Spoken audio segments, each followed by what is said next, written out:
Adela Micha se tragó sus propias palabras en vivo, frente a millones de personas, y no pudo hacer nada para evitarlo. Así, sin anestesia.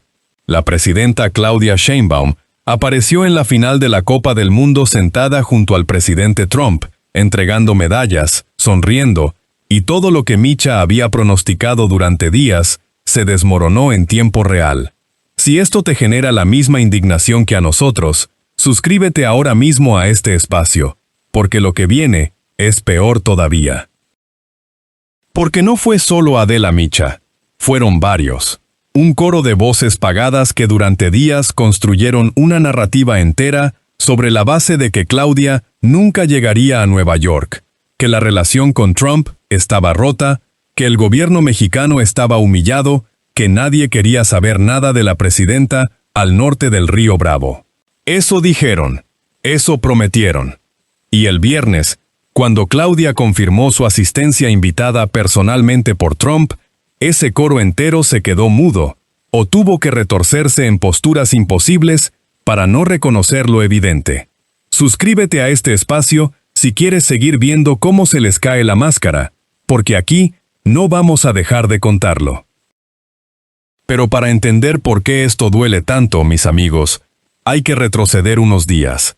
Hay que ver desde dónde construyeron la mentira, con qué materiales la levantaron y quiénes pusieron su firma debajo. Porque lo que pasó esta semana con Adela Micha, con Pedro Ferriz, con Luis Cárdenas y con Ciro Gómez Leiva no fue una equivocación periodística. Las equivocaciones se reconocen. Lo que hicieron ellos tiene otro nombre. Empecemos por el contexto. México fue sede del Mundial. 3 países, 3 gobiernos, una organización que resultó en el torneo más visto de la historia. La selección mexicana jugó sus 25 partidos de sede con estadios llenos, con calles convertidas en fiestas, con una imagen nacional que salió reforzada ante el mundo. Eso ocurrió. Está documentado. Nadie puede borrarlo. Y en ese contexto, la pregunta de si la presidenta debía asistir a la final o no era legítima. Había argumentos de distintos lados. Podía discutirse. Pero lo que hizo el bloque de comunicadores que ahora mencionaremos uno a uno fue otra cosa. Fabricar una historia que no tenía sustento y venderla como si fuera periodismo. Y eso, aquí lo vemos claro, tiene un precio. El problema es que ese precio lo paga el espectador, no quien lo cobra.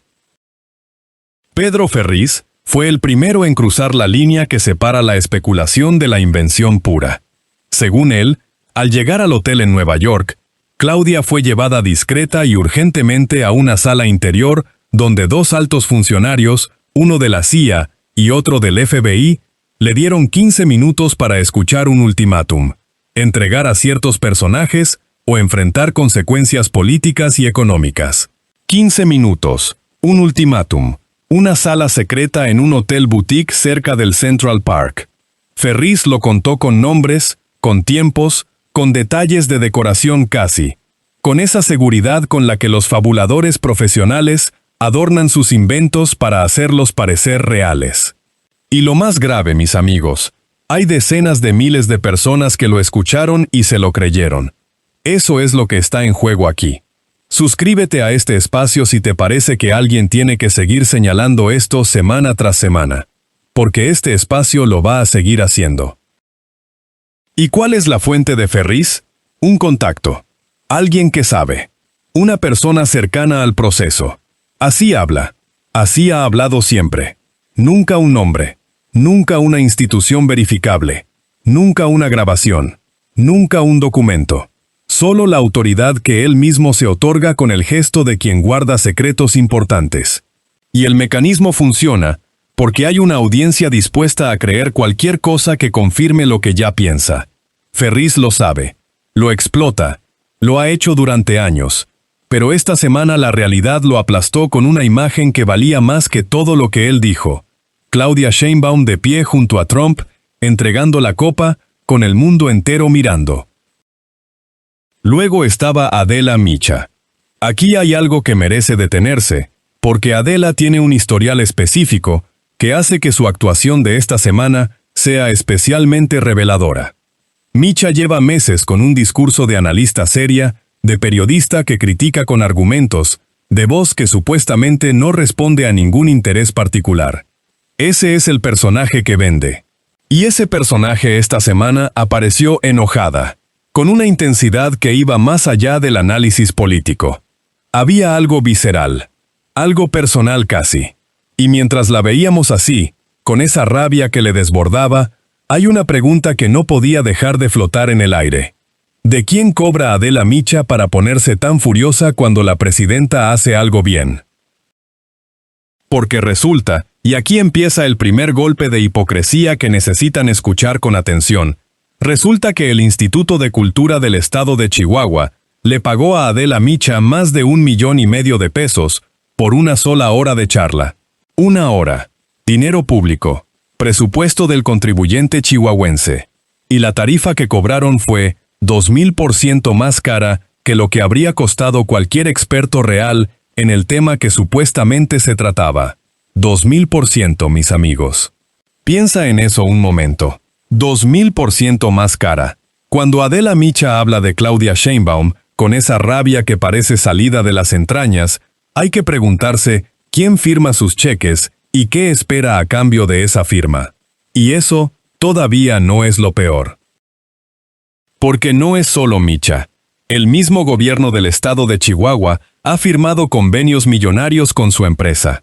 Convenios, plural. No fue un pago aislado por una conferencia.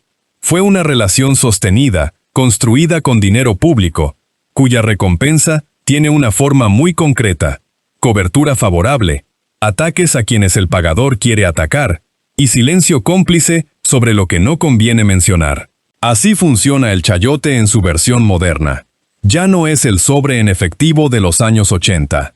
Ahora es el convenio con sello institucional, la conferencia con honorarios inflados, el evento con presupuesto opaco. Más difícil de ver. Igual de sucio. Y mientras escuchas esto, aquí y ahora, esa misma Adela Micha sigue apareciendo en pantallas nacionales, vendiendo indignación prestada como si fuera propia. Suscríbete a este espacio para que la próxima vez que esto pase, ya estés aquí cuando lo contemos. Pero Adela no estaba sola en esta operación de fabricación narrativa. Luis Cárdenas se sumó con su propio argumento, uno que merece analizarse porque tiene una elegancia particular en su hipocresía. Cárdenas preguntó, con tono de quien hace una observación objetiva e irrebatible, ¿por qué la presidenta no había ido a ver un partido de México en territorio mexicano en lugar de ir a la final en Nueva York? La pregunta suena razonable, suena como periodismo.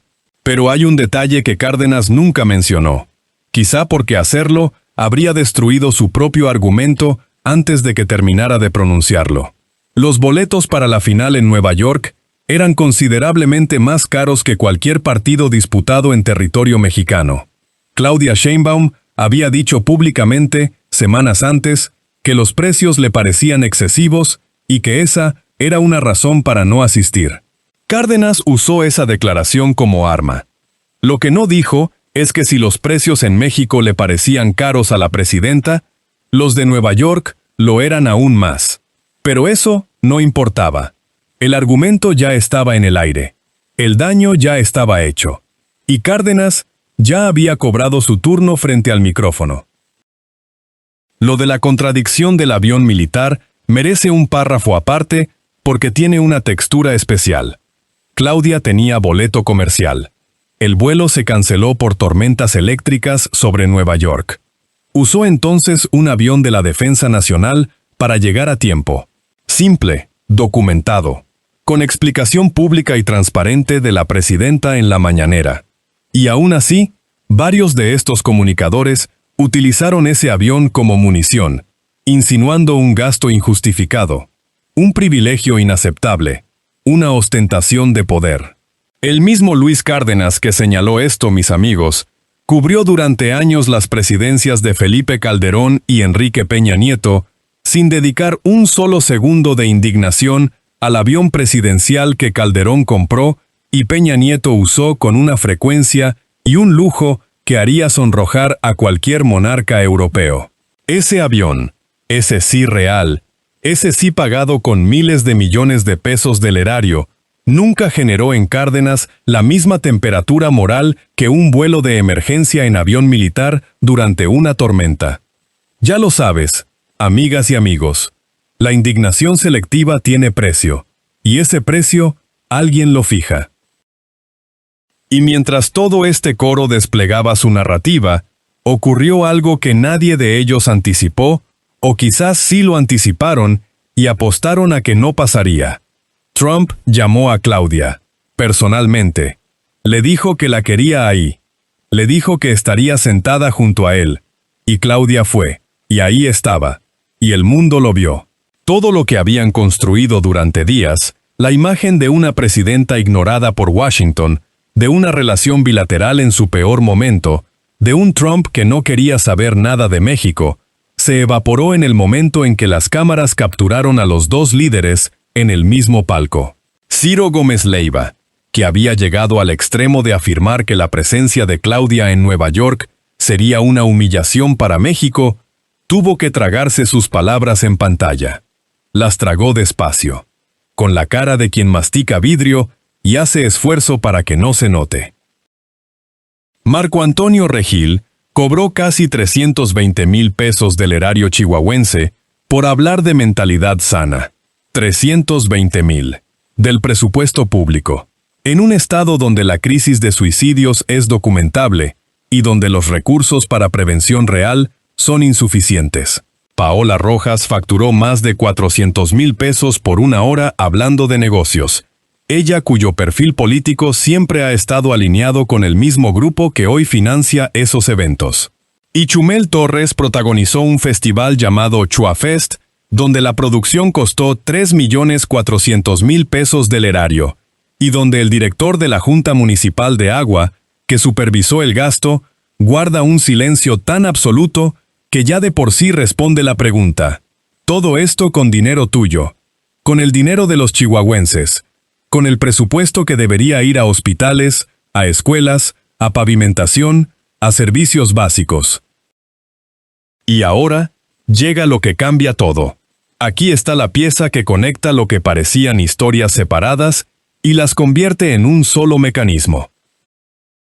Estos comunicadores, los mismos que pasaron días fabricando narrativas sobre la presidenta, los mismos que inventaron ultimátums de la CIA en hoteles boutique, los mismos que preguntaron con cara de indignación por qué Claudia usó un avión militar durante una tormenta, todos tienen algo en común que van más allá de la coincidencia ideológica. Todos tienen, o han tenido, relaciones económicas con gobiernos que son adversarios políticos del gobierno federal actual. Chihuahua es solo el ejemplo más documentado y reciente, pero el patrón se repite. Y el patrón tiene una lógica brutal en su simpleza. El que paga, espera lo que paga. La cobertura no es favorable por convicción. La crítica no es feroz por principio. Es un servicio. Se contrata, se entrega, se cobra y luego se repite. Adela Micha. La semana pasada, cuando Trump aún no había llamado a Claudia, dijo algo que vale la pena recordar ahora, con todo el peso que tiene después de lo que vimos. Dijo, en esencia, que la presidenta nunca recibiría una invitación directa de Trump, que la relación bilateral estaba tan deteriorada que eso era impensable, que México estaba pagando las consecuencias de meses de tensiones diplomáticas no resueltas. Lo dijo con esa seguridad que da la costumbre de no ser desmentida. Lo dijo frente a su audiencia. Y 48 horas después, Trump llamó a Claudia y le dijo literalmente, «Claudia, ¿vas a venir?» Y Claudia fue. Y estuvieron juntos. Y la imagen recorrió el mundo. Adela Micha no rectificó. Adela Micha siguió enojada. Siguió criticando. Porque el enojo de Adela Micha no tiene que ver con la realidad.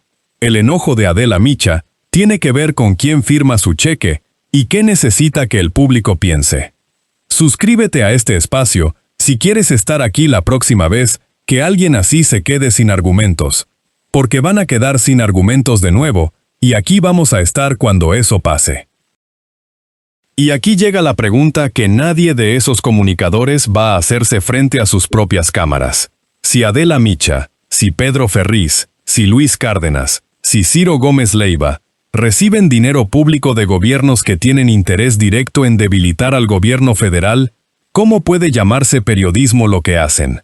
¿Con qué autoridad moral puede alguien que cobra millones del erario de un Estado opositor presentarse ante su audiencia como voz independiente que habla por el interés ciudadano?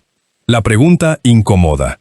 Incomoda especialmente a quienes durante años han consumido esos medios creyendo que estaban recibiendo análisis y no propaganda con factura.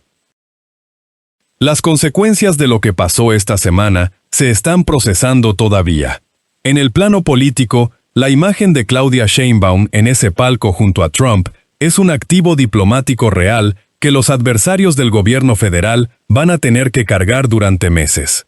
Las negociaciones del tratado comercial, las conversaciones sobre seguridad, las reuniones que ya están agendadas con el embajador Greer, todo eso ocurre en un contexto donde la presidenta acaba de demostrar que tiene acceso personal y directo al presidente de los Estados Unidos. Eso no es retórica. Eso tiene consecuencias prácticas. Ricardo Salinas Pliego retuiteó una publicación que llamaba a reportar a los mexicanos que fueron a recibir a la presidenta en Nueva York para que agentes de migración los deportaran. Los paisanos que salieron a saludar a su presidenta, que cantaron, que se fotografiaron con ella, que fueron a verla porque en años no habían tenido esa oportunidad. Salinas retuiteó eso. Con un comentario que nadie que quiera ser tomado en serio en política nacional debería haber escrito. Y si ese mismo Salinas en algún momento considera buscar votos para el año 2030, mis amigos, que recuerde este momento. Que recuerde que el voto migrante existe. Que recuerde lo que hizo esta semana. Porque el voto no se mendiga después de haber insultado. Ciro Gómez Leiva terminó reconociendo que la presidenta debía estar en ese palco. Lo dijo a regañadientes, con toda la resistencia de quien tiene que decir algo que contradice todo lo que dijo antes. Pero lo dijo, y ese momento vale más que cualquier declaración previa suya, porque es la admisión involuntaria de que todo lo anterior era ruido, era servicio, era el trabajo para el que cobran. Y esto no termina aquí. Hay más casos como este esperando ser contados, más convenios, más facturas, más comunicadores que cobran del erario mientras venden indignación prefabricada a sus audiencias. Este espacio va a seguir contándolos. Suscríbete para estar aquí cuando eso pase. La pregunta incómoda, la que deberías llevarte de este video, no es si Claudia hizo bien o mal en ir a Nueva York. Esa es la pregunta que ellos quieren que te hagas. La pregunta real es otra. Cuando ves a un comunicador furioso en pantalla, cuando escuchas a alguien construir una narrativa sobre quién manda y quién obedece, sobre qué significa representar a México, sobre cuánto vale la dignidad nacional, ¿sabes quién le paga para estar ahí? Porque si no lo sabes, amigas y amigos, alguien más ya tomó esa decisión por ti. 1,5 millones de pesos de dinero público para que Adela Micha aparezca furiosa en tus pantallas cada vez que la presidenta hace algo que su patrón no quiere que salga bien. Eso es lo que vimos esta semana. Disfrazado de periodismo, vendido como análisis, cobrado con tu dinero. La máscara ya cayó. Y todos lo vimos caer.